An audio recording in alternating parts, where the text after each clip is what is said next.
Good morning, friends. Uh, Welcome to the first Girish Patel Memorial online lecture on his second death anniversary. Today's topic, threats to the independence of the judiciary and the measures to counter it with people's participation, chosen by my friend Anand Yagnik, wholly resonates the life and career of Girish Bhai. Out of the several non-negotiables that Girish Bhai cling to, these two were uppermost. One, independence of the judiciary, and two, people's participation in a secular and democratic polity. Girish Bhai worked his entire life tirelessly for these two ideals.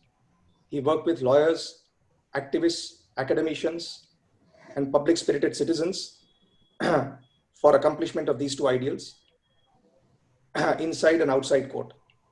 And we all know that. Our today's speaker for the topic chosen, Mr. Dushyant Dave, Dushyant Bhai for me, needs no elaborate introduction. He is one of the fiercest champions today of the independence of the judiciary, truth and public accountability. He is one of the most outspoken and fearless critics of a bullying executive trying to erode our constitutional ethos and values.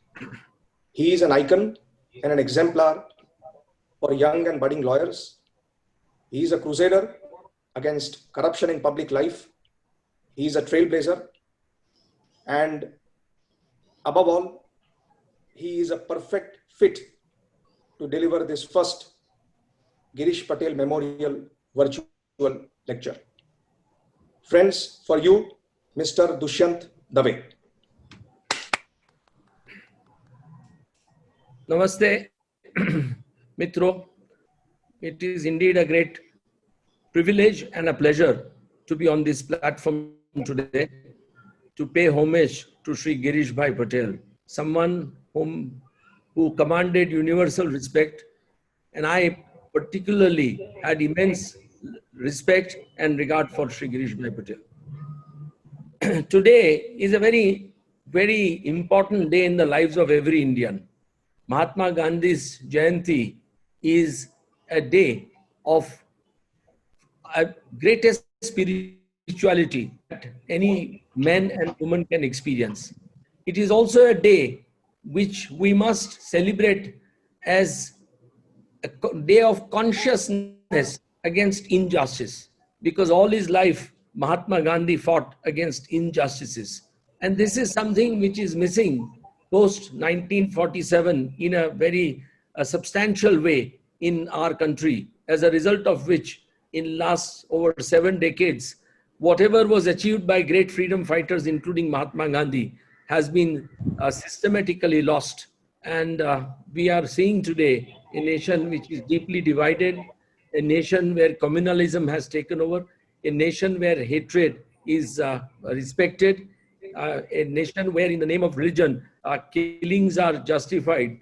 Although Gandhiji always believed that God is an embodiment of love, today what we do is that we kill people in the name of God. Now, therefore, today is one of the most important days for us. I intend to begin with, some discussion about Gandhiji's struggle. He came from South Africa, and the moment he came, the freedom struggle got a tremendous fillip, which was much needed at the time. And he fought and gave us the freedom. But most of all, his struggle against injustices, his fight for the poor, his fight for the Dalits, the downtrodden, and the minorities was something absolutely unbelievable in those days when, things where communications were not existing as they do today. And when the British, rule was extremely, I would say, powerful and authoritarian. And yet Mahatma never feared, and he kept on his struggle and fight for freedom of India.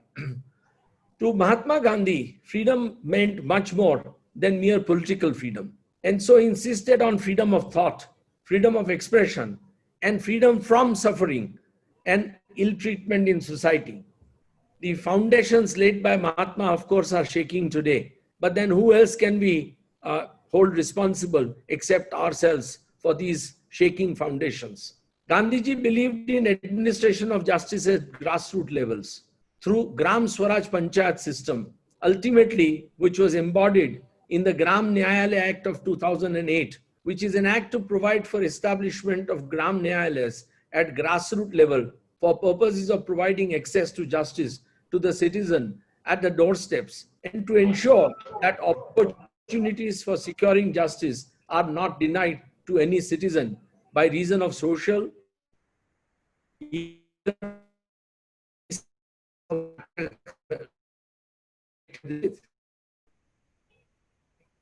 day is gruesome in and we all that is incident to read, but we are unable to either protect them, much less give them much needed justice. So this is something which is really, Gandhiji also believed in alternative dispute resolution in a big way. He believed that all civil matters must be resolved by ADR mechanism. He always said very seriously and sometimes jokingly that there is always a court higher than the court of law, which is the court of conscience. And this is something which we need to understand today.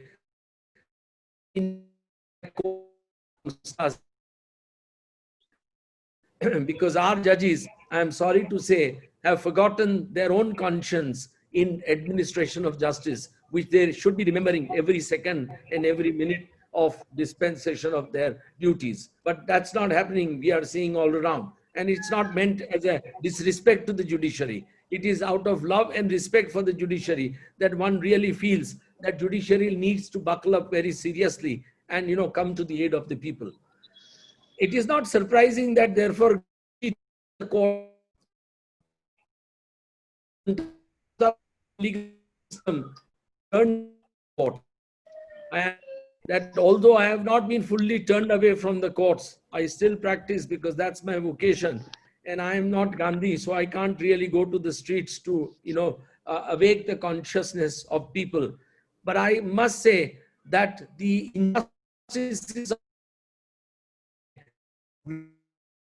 really, I don't know, I'm lost. I therefore, offer that we must, stir up our collective conscience to really think in this regard as to what we can do. Gandhiji wrote in his journal once upon a time that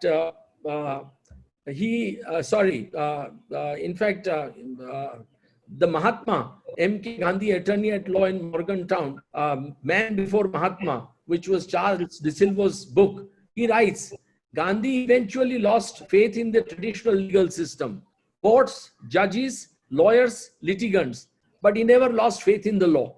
Now just see, this is Gandhi in the 1920s and 1930s. We are 100 years down the road, and yet the legal system has not done anything sufficient to really, inspire that kind of confidence which Mahatma had lost way back 100 years ago. Gandhiji believed that Indian legal system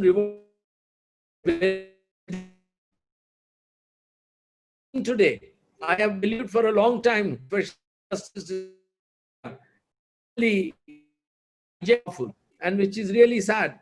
In this regard, he lamented also the legal profession. Writing in Hind Swaraj in 1909, he slammed lawyers for encouraging litigation and prolonging them, but also saying, Indians love quarrels and courts as fish love water. He wrote, I have not a shadow of doubt that society would be much more cleaner and healthier if there was less resort to law courts than there is. But most of all, Gandhiji felt that justice is not a maxim to be mouthed in law courts, but applied in every concern of practical life. And this is the need of the day today. We cannot just simply depend on courts of law for dispensing justice. The injustices have to be removed day-to-day lives of the people. And this is something which is, a remarkable message by Mahatma Gandhi. He fondly believed that it is not legislation that can particularly reveal. It is only enlightened public opinion that can do so. And that is what we need today. Public opinion, enlightened public opinion. Fortunately, you are seeing today in countries like Belarus, 100,000 people will gather to protest against the dictator. In Hong Kong, 100,000 people will gather together against China's imposition of martial law.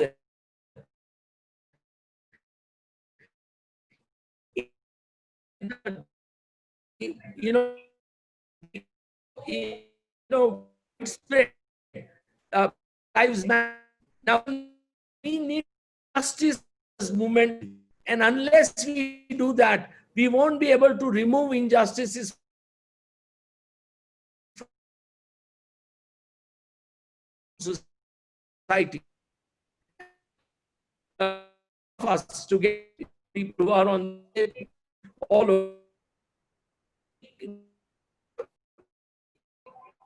Have a responsibility to us, but to the future generation of Indians. And if we fail today, when history books are written, we will be condemned for having failed those generations. And mind you, they will not be wrong if they write so.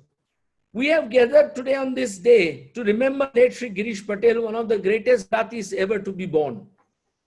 Girish Bhai, as popularly called, was a real savior of the downtrodden and the unprotected. He fought for human dignity and championed their cause whenever and wherever human rights were violated. Whether they were Adivasis in Dang or the sugar workers in South, he championed their cause and championed it successfully. He truly followed Gandhiji in life and ensured that justice at the grassroots level is available to all those who need it. He very articulately and intelligently used public interest litigations as a tool to remove injustices suffered by those who are generally forgotten in our society and who have had no access to justice. He never abused PIL, which is happening today. I would say 90% of the PILs are being abused and are being filed for personal reasons.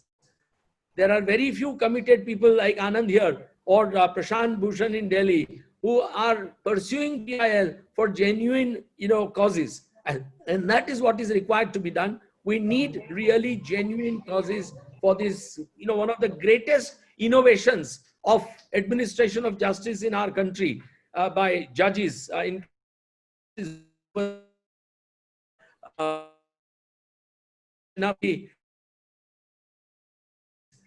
use this beautiful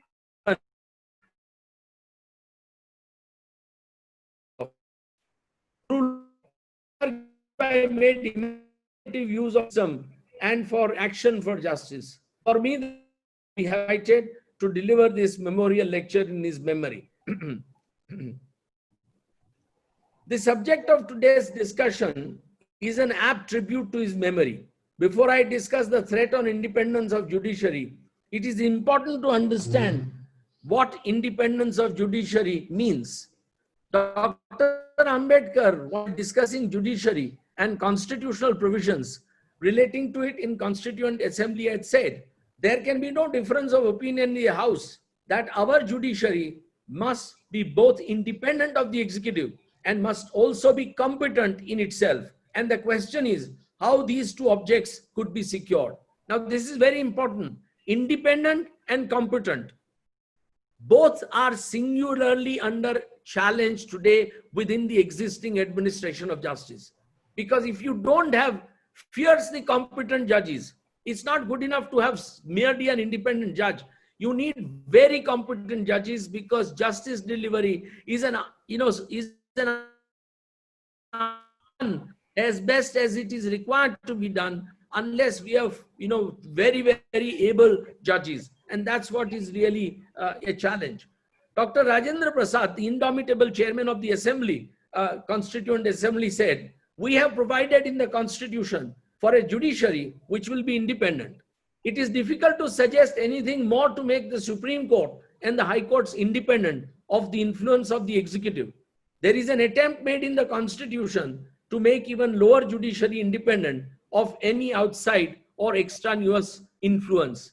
Now, just look at this. This is very important. that Dr. Rajendra Prasad says that we have given provisions in the constitution to make judiciary independent. Why is it that today many of us feel, in fact, unlike United States and European countries, we don't have genuine surveys taking place. In fact, if a survey were to take place, to understand whether people believe our judiciary is competent and independent, I dare say that that survey will show that overwhelmingly the people are very clear that judiciary is not competent and not independent as it should be. Now, this is something which is, very, very, and, in countries in the Western world, these surveys are very well conducted. They are very, very, on sure footing. They are very independent and based on scientific data. We don't have that kind of a situation at all in our country. We therefore have no idea. Our judges have no idea as to reality of the situation. And that is why, let me tell you, friends, that when I argued, the NJSC case on behalf of the Supreme Court Bar Association as an intervener, I said with folded hands to judges, 5 judges of the Supreme Court led by Justice Keher, that if you really want to know what kind of respect you command, then you have to wear burqa and walk in every court of the country, and you will know how people respect you or if they don't respect you. Now, it to tell them that you have no idea as to what the situation is, what people perceive you to be, what is the kind of respect that you genuinely command. Respect is not being commanded by exercising contempt powers. Respect is commanded by actually knowing what the is, which judges are unwilling to know. I dare say after 42 years of my practice that judges really do not wish to know the truth about their performance, about their reputation, about the institutional challenges. And they don't ever want to discuss this freely with anybody. So this is one of the greatest challenges that administration of justice faces today in our country. Yes, do we really believe in our hearts that judiciary is independent and competent today? That's the question we have to ask ourselves. Constitutional framers considered every aspect of independence of judiciary. And I'll give you 4 examples of what happened in the Constituent Assembly debates. Professor K.T. Shah, said that supreme principle that I have all time been pressing upon the House is the necessity of securing the absolute independence of judges. Jawaharlal Nehru said, judges presumably in future will come largely from the bar, and it will be for you to consider at a later stage what rules to frame so that we can get the best material from the bar or the High Court and for the High Court and federal courts. It is important that these judges should not only be first rate, Nehru said, but should be acknowledged to be first rate in the country. Should be acknowledged to be first rate in the country and the highest integrity. If necessary, people can stand up against the executive. They should be people who can stand up against the executive government and whoever may come in their way. Now, this is the kind of judiciary which they discussed during Constituent Assembly debates. Stephen Lal Saxena, one of the other members, said, we have all along said that we want an independent judiciary. What is the pride of many peoples? And that is the pride of United States of America. I think we too want that our Chief Justice and Supreme Court should be above suspicion. They should be completely independent so that man can feel that they will be absolutely independent of the executive. Man means man on the street. And this is something, it's that R.K. Lakshman's common man who really must feel that my judges are independent. And that can only happen if the judges really act independently. Mr. Pokhar Sahib Bahadur, another member, said, it is of highest importance that judges of the Supreme Court should not be made to feel that their existence or their appointment is dependent upon political consideration or on the will of political party. Therefore, it is essential that there should be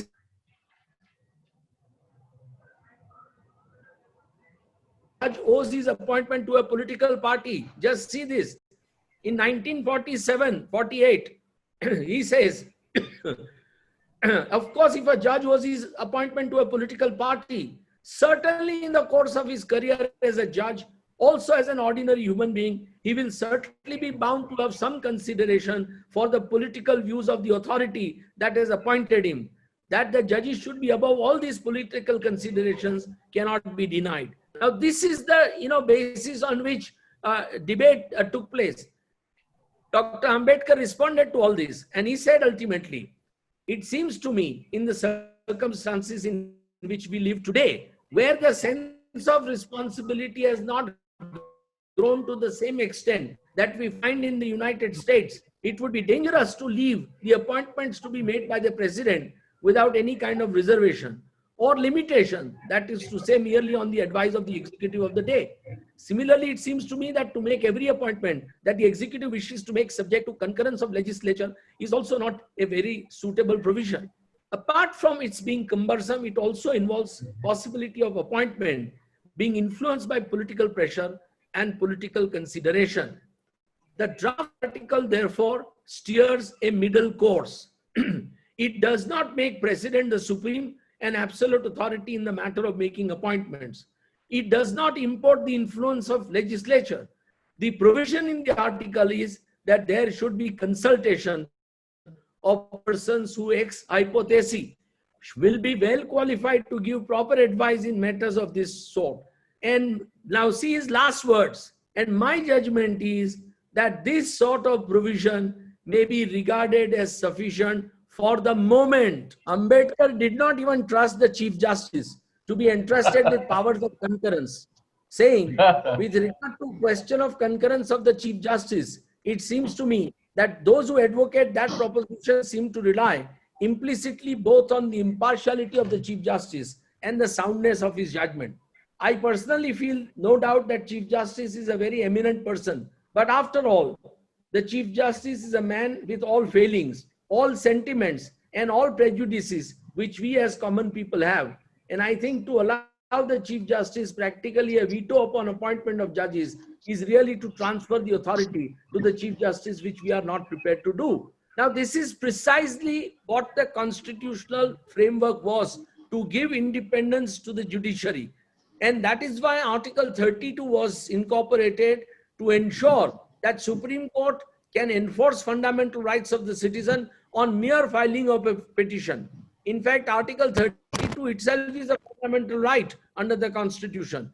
And, sadly, today, Supreme Court even sends away people who move the Supreme Court in habeas corpus petition, saying that go to the high courts. Now, that shows the amount of understanding that some of the judges of the Supreme Court have about their role, their duty, and their powers. And this is something which is really singularly missing. Now, these provisions of the Constitution, as I discussed, were created to make judiciary fiercely independent. Our constitutional framers felt that this was good enough. As Dr. Rajendra Prasad said, nothing more could be done. But what happened was that, thinking that this is not sufficient, the Supreme Court in the judges' appointment cases, in the first and second judges' appointment cases, and third case, of course, they virtually interpreted the word consultation in Article 124 to mean concurrence. Precisely what Ambedkar had said should not be done. No concurrence is required. And as a result, they grabbed the power to appoint judges in high courts and Supreme Court and to transfer them.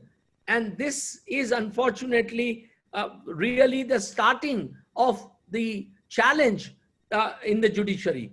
So independence of judiciary, to my mind, has not just been affected from outside, it has been seriously eroded from inside, from within. I would say it has been more eroded from within than from outside, because by not appointing fiercely independent judges since 1993, when these judgments came, the collegium system has really done great disservice to administration of justice, to the Constitution, and to the nation. And as a result, the rule of law is seriously under challenge, under threat. Now, we all know that in Keshwanand Bharti's decision, Supreme Court really came out brilliantly and said that the executive has no power to really tinker with or to dilute the basic structure of the constitution. And one of the basic structures of the constitution that judges recognized was independence of judiciary, rule of law, and judicial review of administrative action besides fundamental rights. Now, therefore, it is very important for us to understand that judges have unfortunately failed while in the garb of improving the judiciary. They took the power upon themselves. But we all know that for last almost 35 years or 30 years or so, the kind of appointments which have been made have left much to be desired. Nobody says that good judges have not been appointed. There are some very, very good judges who are appointed all across the country. Outstanding judges, even in the Gujarat High Court and everywhere else. But there are some terrible appointments which have been made, and those terrible appointments have really done great damage to the institution. Now, this is something which we have to understand, that what happened. In grabbing that power, Justice Bhagwati wrote that, and this is something, judges should be of stern stuff and tough fire, unbending before power, economic or political, and they must uphold the core principle of rule of law, which says, be you ever so high, the law is above you. Now, this is what Justice Bhagwati wrote while, while in S.P. Gupta's case. He also said that while administration of justice draws sanction from the Constitution, its credibility rests in the faith of the people. Now look at these words. Its credibility rests in the faith of the people. Indispensable to that faith is the independence of judiciary. The framers of the Constitution took great pains to ensure that even better and more effective judicial structure was incorporated in the Constitution, one which would meet the highest expectations of judicial independence. Later, in another case, in Ravichandra Iyer, Supreme Court itself said that standard of conduct of a judge is higher than that of a layman, and that therefore a judge can ill afford to take shelter from the fallen standards in the society. Because many a times I talk to people and say that, look, the standards in judiciary have fallen. And people respond quickly to say, oh, standards have also fallen in society at large. Of course they have fallen. Of course they have fallen. But that doesn't mean that we cannot find in this nation of 1.3 billion people, outstanding people to man our judiciary. Now, if therefore, if the standards have fallen in judiciary, that's because we have not selected the best people to man judiciary. In 2016, while striking down some of the provisions of the National Judicial Commission Act, the Supreme Court said very, poignantly, ultimately the question is whether fair-minded and reasonably informed person on correct facts would reasonably entertain doubt on the impartiality of judge.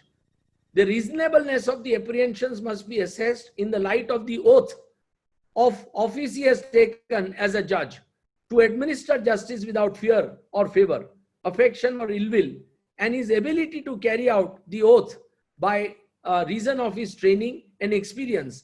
Thereby he is in position to disabuse his mind of any irrelevant personal belief or predisposition.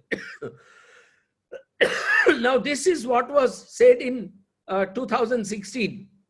So you have now Constitution, which tried to guarantee independent judiciary. You have judges themselves through their judgment speaking of independence of judiciary, right till NJSC judgment came in 2016. But what is the position? I can only say so far so good. I mean, in fact, in reality, the judiciary has ceased to be independent as was conceived by the constitutional framers and as has been dreamt of by the Supreme Court itself in series of judgments. Where are the judges who are able to withstand the political pressure of the day? Where are the judges who are not willing to, go with the political wind that blows on the day? Those kind of judges are singularly missing. I mean, just take, for example, the COVID, situation. just when the massive migrant crisis had erupted in the country after the sudden lockdown on 24th of March, a petition is filed in the Supreme Court in purportedly to help the migrant workers on 30th of March. And on the next day, on 31st, the Supreme Court gives a complete certificate to the government saying that migrant crisis is over. The Solicitor General, Mr. Tushar Mehta, has made a statement before us that not a single migrant is on the roads. And that government has done fantastic work.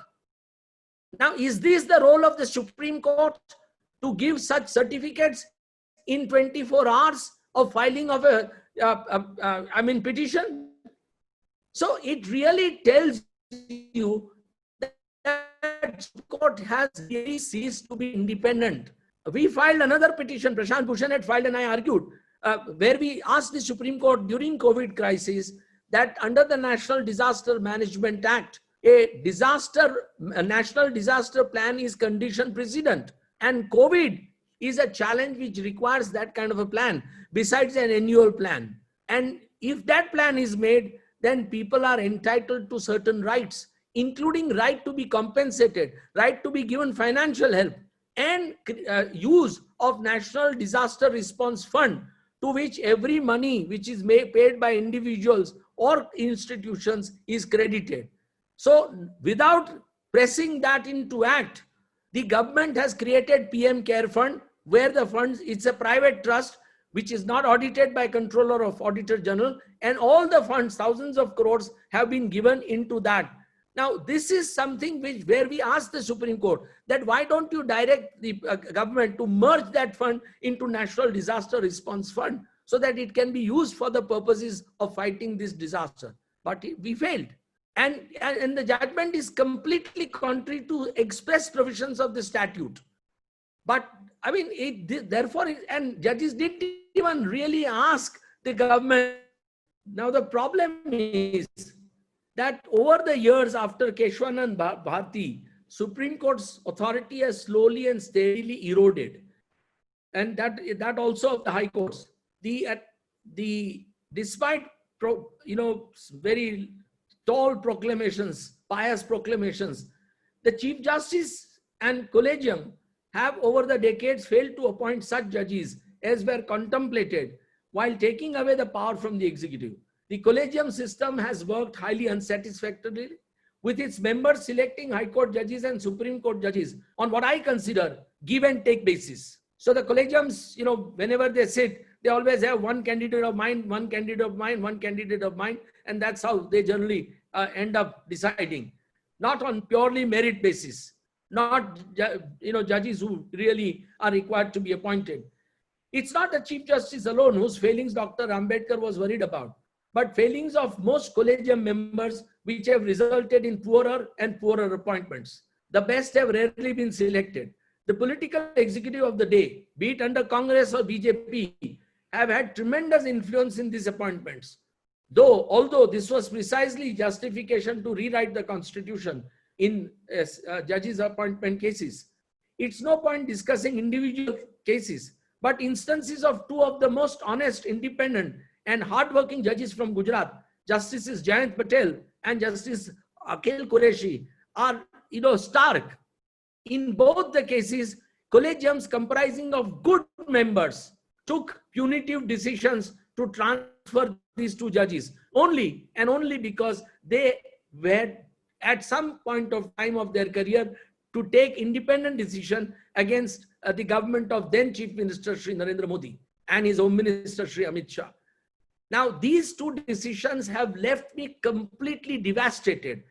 That if good members of and I went in both occasions, I did go to the good members of the collegium and I asked them that how can you do this? And believe you me, they had no answer.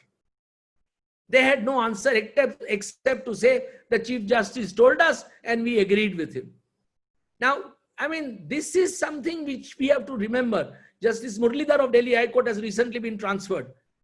And one of the finest judges that you can ever have. Whereas judges who need to be transferred, I mean, I need not name, all of us know these judges across the high courts. many judges who really deserve to be transferred because of their judicial functioning are not being transferred at all. They are untouched because the political masters do not want them to be touched. It is not one of the greatest of the modern, it's not just one of the greatest of the judges of modern India, Justice Bhagwati, an author of that 1981 judgment, who wrote that, infamous letter praising Mrs. Gandhi. But in recent times, we have had Chief Justice Dattu, Justice Arun Mishra, and Justice M.R. Shah, all showering praise on Prime Minister Narendra Modi. Now, you can imagine that if judges of the highest court shower praise on a political leader, what is the message that they are sending to the subordinate judiciary and the high courts? The only message is that do not decide cases against the Prime Minister's Modi's government. That's the subtle message which goes. And this is something which judges have to be very careful to avoid. That's, in their restatement of values, which they had adopted in 1997, restatement of values of judicial life, they have very categorically said that a judge should practice a degree of aloofness consistent with the dignity of his office. Now, where is the aloofness if judges are going to start praising prime ministers like this? And that really tells us that judiciary is not independent as was conceived to be independent.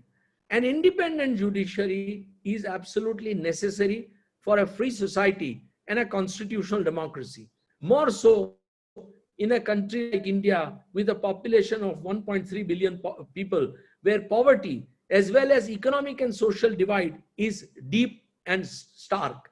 Only an independent judiciary can ensure rule of law and enforcement of human and fundamental rights in an effective and meaningful manner, so as to ensure that society prospers and remains stable and peaceful.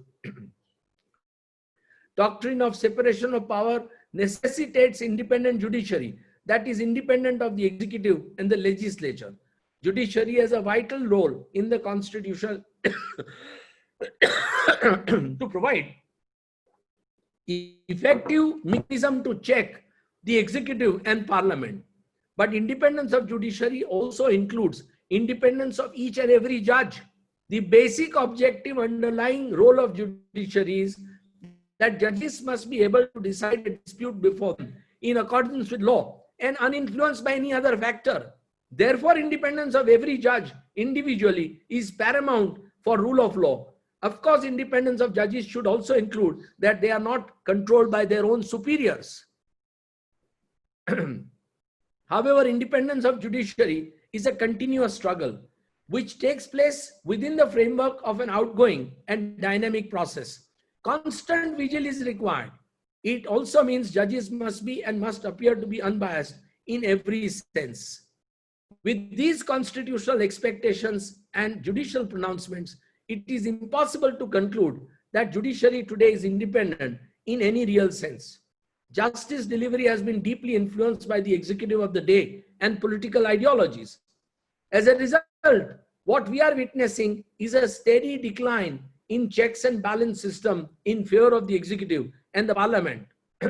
Since judiciary is unwilling to strike at either of these two organs in a meaningful manner.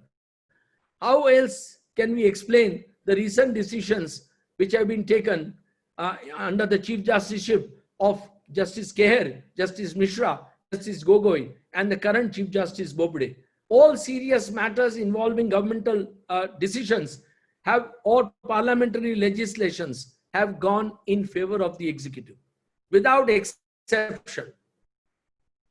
And judges have really stretched beyond the law, really lean in favor of the executive. And I need not, recapitulate, but these decisions include Rafale case, CBI director's case, the land acquisition case. For example, in a purely love case of references, own choices, they can fall in love with whomever they like, and we as a Supreme Court of India will protect them, not order investigations by NIAs. Now, why did Justice Keher, who wrote the NJSC's judgment showing fierce independence about judiciary, had a somersault in his approach? Could it be because in Khalifa Pul's suicide note, his name had appeared? Or could it be for some other reason? He was an honest judge.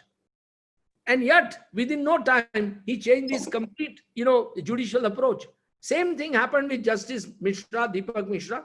Same thing happened with Justice Gogoi, who got embroiled in sexual harassment case. And instead of this, what is really troublesome is that his colleagues of the Supreme Court, including 2 women and Justice Bobde, who sat in the sexual harassment inquiry, gave a complete clean sheet to him and said that the sexual harassment complaint is without any substance. Of course, we haven't seen the report, but it's a secret document they don't want to disclose anything. But in the meanwhile, the girl was suspended, dismissed, arrested with her husband. And then what happens is something really shocking, that post his retirement, the lady has been reinstated in service with full back wages. Now, what does this mean? It means that her complaint of sexual harassment was genuine. Now, in no country would you have allowed a Chief Justice to continue in his office after such a serious charge. So every judge of the Supreme Court, to my mind, failed us. Not one of them stood up to say that my Chief Justice is wrong and he must be investigated independently, not by this in-house committee of judges who were willing to give him a clean sheet. And in a completely secret, procedure where the lady was not even allowed access to a lawyer. They were like star chamber, those proceedings. Now, and as a result, the executive used Chief Justice Gogoi to get some very, very important decisions. See, ultimately, nobody says that these decisions could not have been different or must have been different. We are not talking about the merits of the judgment. Justice must appear to be done. But Ayodhya's judgment, Rafale judgment, CBI director's judgment, all these important cases were decided by Chief Justice Gogoi and his benches during this period when he was actually facing this sexual harassment charge. So, presumption is that this may have had something to do with those decision making. And this is something which is very, very, serious. As against that, many of the issues which are so important to the country, for example, challenge to the Citizenship Amendment Act, scrapping of Article 370, prevent detention, or massive use of UAPA and other, draconian laws against citizens across the country. All these important cases are not being heard by the Supreme Court at all. So Supreme Court wants to hear only these kind of cases where the government is interested in. This is something very important for us to remember. Aristotle and Einstein, several thousand years apart, both said one thing which is very important for us Indians to remember. And this is that every citizen must defend the Constitution till the last drop of blood in him or her. Now, that's what is needed by us today, to defend our Constitution and to ensure that we can have a fiercely independent judiciary. Now, how we do it is a very, very difficult question. Today, all constitutional institutions are under challenge, whether it is CAG, whether it is RBI, whether it is all these institutions are under serious challenge. And that's why we had, demonetization one evening without even proper consultation with the experts, including the RBI board. And the whole economy suffered. Thousands of people have lost their jobs. The decision for lockdown of 6 hours was taken by Prime Minister on his own. No experts were consulted. Nothing was really thought of that people will suffer so much as we are suffering today. And now the same Prime Minister sits on our television channels with the chief ministers of many states to decide whether it should be extended or not extended and what measures should be taken. I asked one question, that if he thinks that it is important to discuss today, why is it that on 24th of March, he did not even consult them to decide what should be done? And why is it that Supreme Court did not step in? If the Supreme Court had stepped in and said, yes, nobody says that lockdown should not be there. Nobody says COVID should not be fought. But at least have a humane approach. Give some time to people to settle down and resettle down in their respective destinations. Don't ensure that jobs are not lost suddenly like this, where hundreds of millions of people have lost jobs.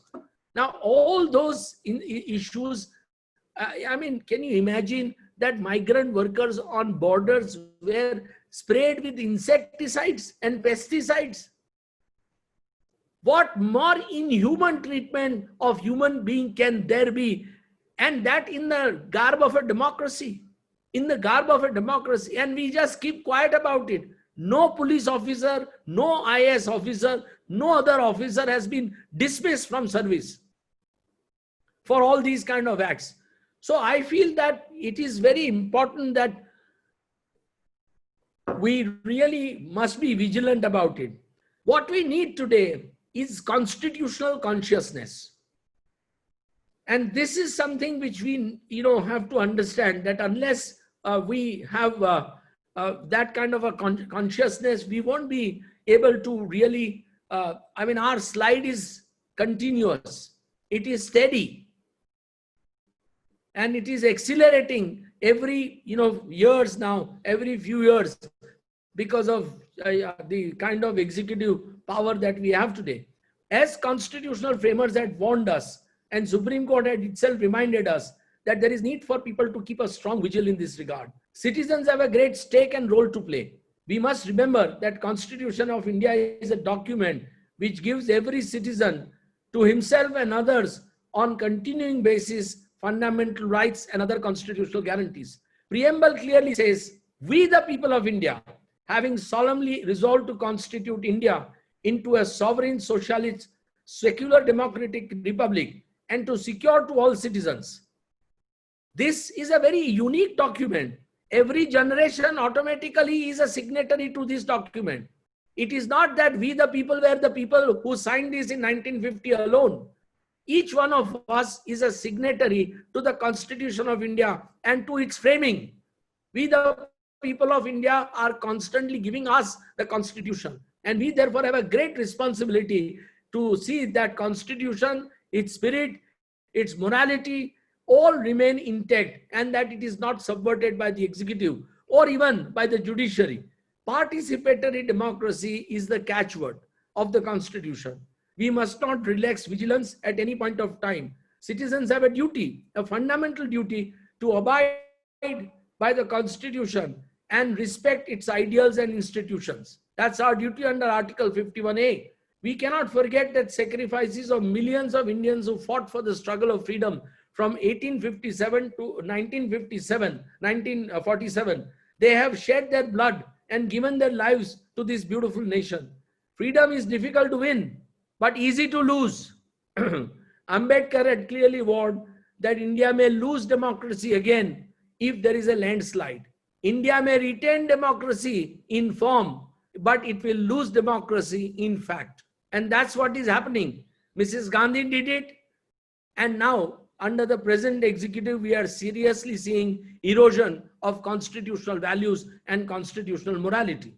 So this is something which, it's not just, let us understand one thing, that the Supreme Court's failure in ADM Jabalpur was monumental. It was only Justice H.R. Khanna who stood, the test of the time. And he was superseded, as we all know, by Chief Justice Beg. Now that itself showed that independence of judiciary has been under challenge from time to time. And people have unfortunately not spoken about or not protested on a large scale basis that it should. One of the biggest failures of this is the bar. The bar has a great duty in this regard to be watchful guardians of the judiciary. Unless the advocates in every court, subordinate court to the Supreme Court, really keep a constant watch, constantly debate, discuss the failings and the successes of their institution, it would be very difficult for judges to know what is happening. It would be very difficult for judges to really realize that they are on the right path or wrong path. I would therefore request that members of the bar must be vigilant more than ordinary citizen, because we are trained in law. We are trained to understand the constitution and its ethos. We have therefore a greater duty than ordinary citizens. Question is, are we doing that duty? In my respectful submission, we the lawyers have failed the society the most.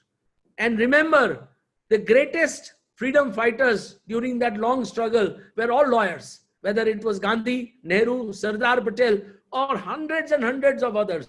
They were all lawyers who really fought for the freedom struggle.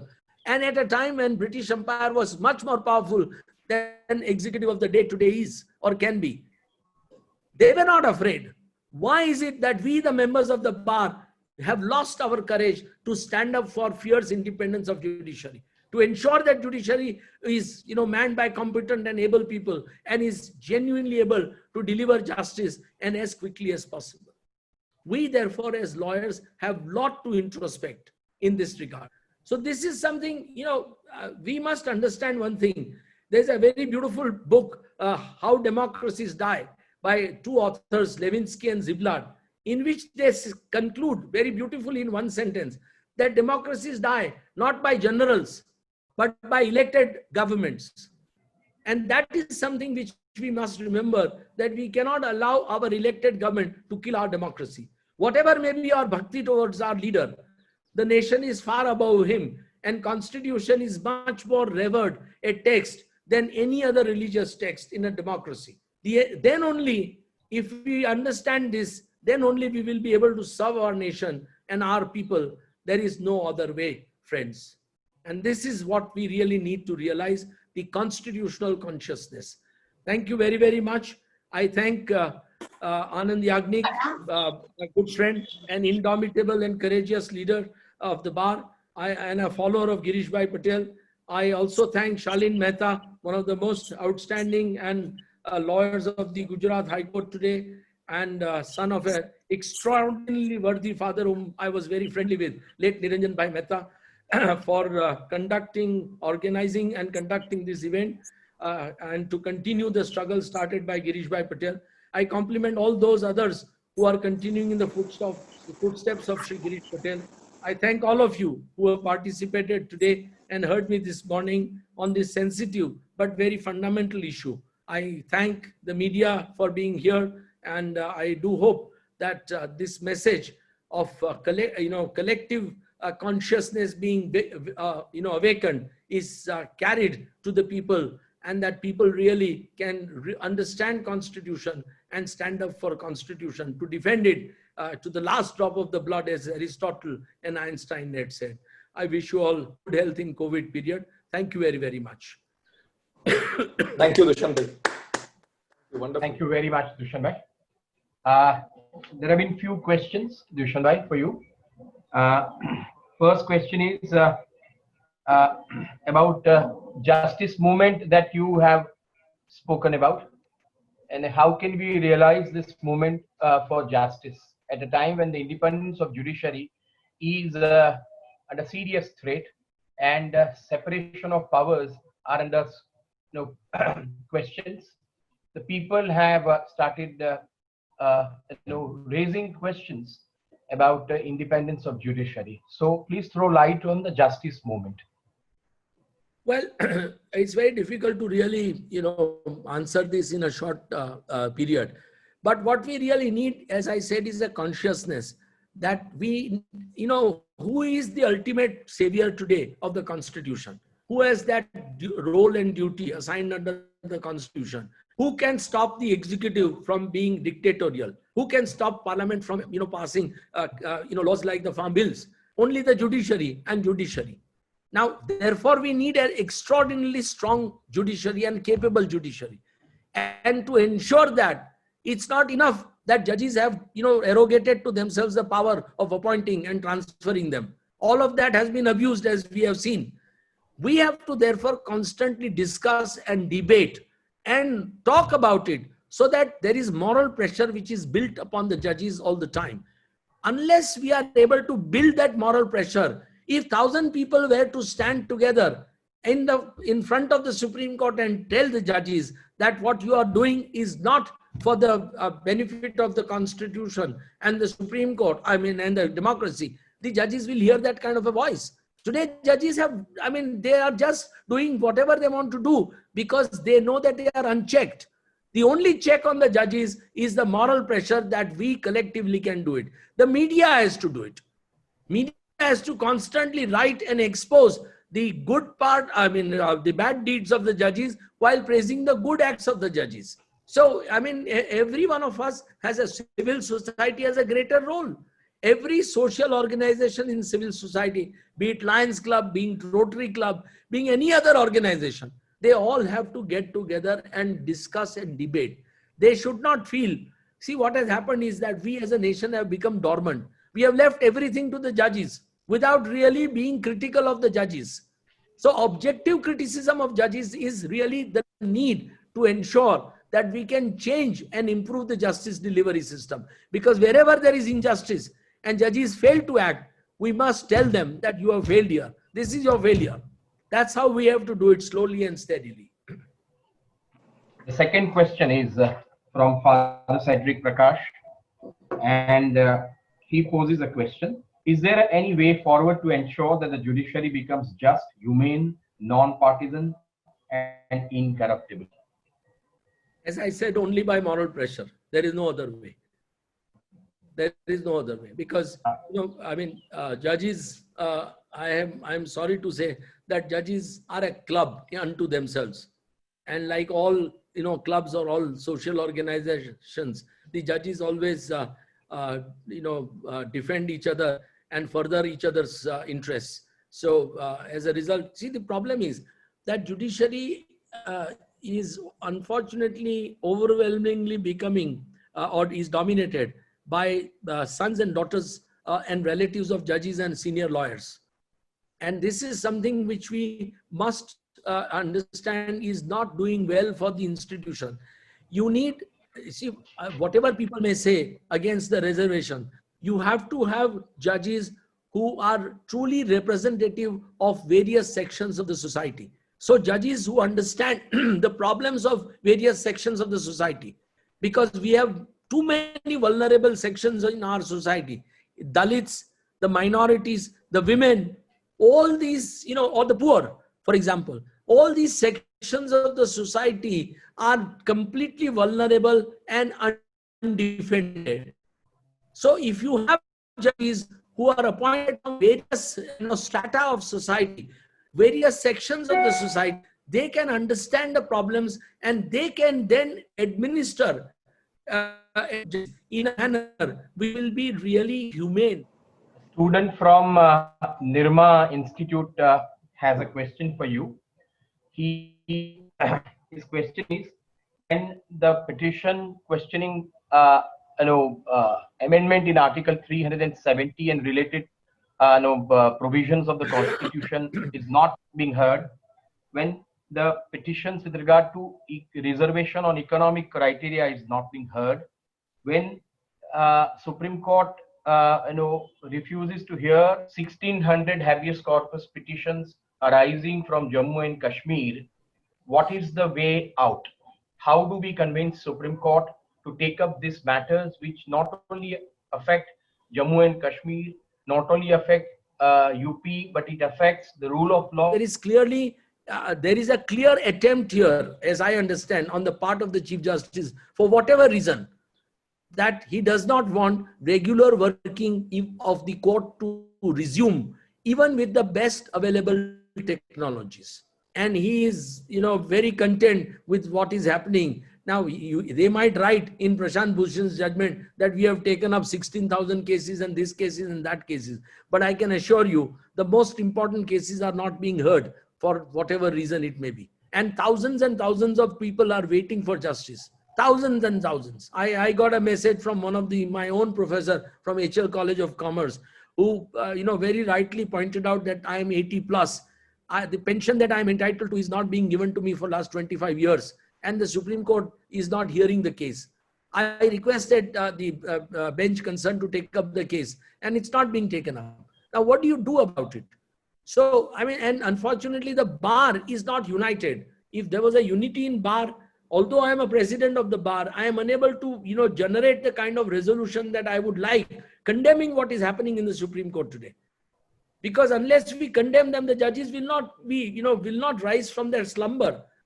So, I mean, it's really sad that I don't see all these important cases being heard. And let me tell you something, for example, on 370, the Constitution Bench judgment in the early 50s is a direct answer to 370 challenge, where the Chief Justice, I think it was Chief Justice Mahajan perhaps, he has very beautifully analyzed and said in one word repeatedly in that judgment that without approval of the Kashmir Assembly, nothing can be done about 370. Now, government knows this. The judges know it. That's perhaps the reason why they don't want the case to be heard, because it's a Constitution Bench judgment and it will really guide them and bind them. So, same, the habeas corpus matters, all these. Take, for example, this is Hathras incident. I mean, there cannot be a worse situation in a country where, a family who have lost their girl child, a young child, or due to, gang rape and murder, is not even allowed to attend the cremation, and the police will undertake cremation. I mean, what is wrong with us? Would they have done this with any high caste family, a Rajput or a Patel or a Brahmin or anybody, Banya, just because the victim happens to be a Dalit?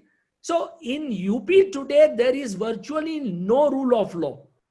And it is therefore important for us to understand that this kind of public opinion is generated so that judges really take up these cases and causes as much as possible, as quickly as possible, and as strongly as possible.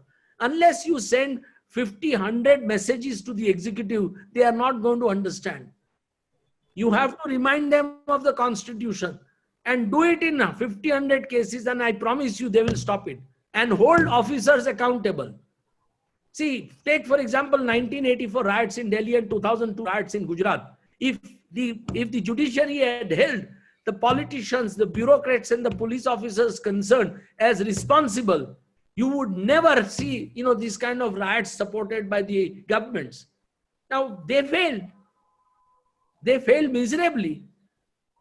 So it's something very, I really feel, I'm sorry, young man, but I really have no answer for you. There is a question from social activist Ashok Shrimani, and he says that against British Empire, Gandhiji resorted to non-violent and peaceful means of protest. And one of the means of protest was fast unto death in order to convince British regime to provide freedom. How in the present time to bring accountability for judiciary, such means of non-violent nature, including fast, can be resorted to against judiciary? See, I have no doubt about it that whatever we want to do, we must do it within the constitutional limits and in peaceful manner. So all kinds of protests, are absolutely, welcome. All kinds of protests sooner or later build moral pressure on the institutions. Those protests may be, holding seminars and discussing them. Those protests may be writing articles and criticizing them. Those protests may be protest marches, silent protest marches. Those protests may be fast unto death by, respected individuals. So all that really brings a collective pressure on the institution. And I can tell you one thing, that I'm not prepared to believe that my judges have no conscience at all. They have. They are within, they are essentially very nice human beings. It's just that they are either the executive of the day, or that they genuinely believe that we must lean in favor of the executive to save the country, which is a totally wrong notion. Now we have to therefore disabuse them of both And to do that, we have to adopt all constitutional peaceful means which are available to us. I mean, in today's time, where media is so powerful, social media is so powerful, if millions and millions of messages were to go to the judges, they are bound to be, affected by it, because they must know that what they are doing is wrong, and that people expect them to be on righteous path. So I think all this is permissible. There's a last question from a student from National Law University, Gandhinagar, and he says that Senior Advocate Mr. Dave has, in his lecture, stated that the independence of judiciary is under threat more from within than from outside. In that context, from where do Mr. Dave see ray of hope arising, and from where does the change is likely to come? Well, I must confess that I am a proud permanent pessimist. And I don't say hope, honestly speaking. But if at all it has to come from, the bar. The bar has to become much more conscious and much more active. And bar has to therefore, bring a tremendous amount of pressure on the good judges, who can then perhaps, try and control the rotten apple within the judiciary. Unless that happens, it's going to be very, very difficult for any kind of a change. Strong pressure from the civil society can really do some hope from that direction. There's a lawyer from Surat who has a question for you. And with that question, perhaps we will end this session. The question is to you, Dushyant Bhai. Have you ever been felt threatened? It's a threat is a perception. And when you love your country, when you want to do something for your people, you don't have to worry about the consequences, because that is the concomitant of any kind of a desire to make a change. Yes, I mean, I'm sure. It does affect in more than one way. It puts tremendous pressure on your professional career to begin with. It also puts tremendous pressures on your mind all the time, because it's not easy to take on the most powerful, and particularly the most powerful within the institution that you belong to. And but I look at it very differently. I don't consider any kind of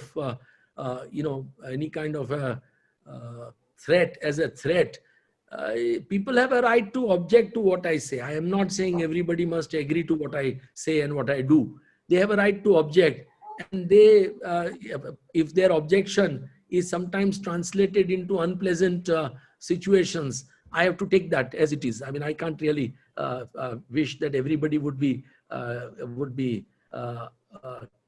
culturally, I would say, appropriate to do it in a proper way. So no, I mean, they do come in sense that what you commonly call threats, yes, they do come from time to time, but I have decided to not really treat them as threats, and I have removed that word from my my dictionary, and I look at it as opposition to my views, which I respectfully welcome. But I must say one thing, that far from that, I have received tremendous love and affection from people across the country, and that matters the most. That matters the most, and that is what I really like. And that is my strength.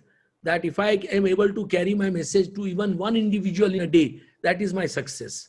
And that's how I look at it. And it's amazing that whenever I go, wherever I am, people walk up and always have some kind words to me. They write to me mails, they write to me, send me messages, they meet me across functions, and it's nice that people really there is no doubt about the fact that India is a, inherently a great nation, and inherently our people are very good people.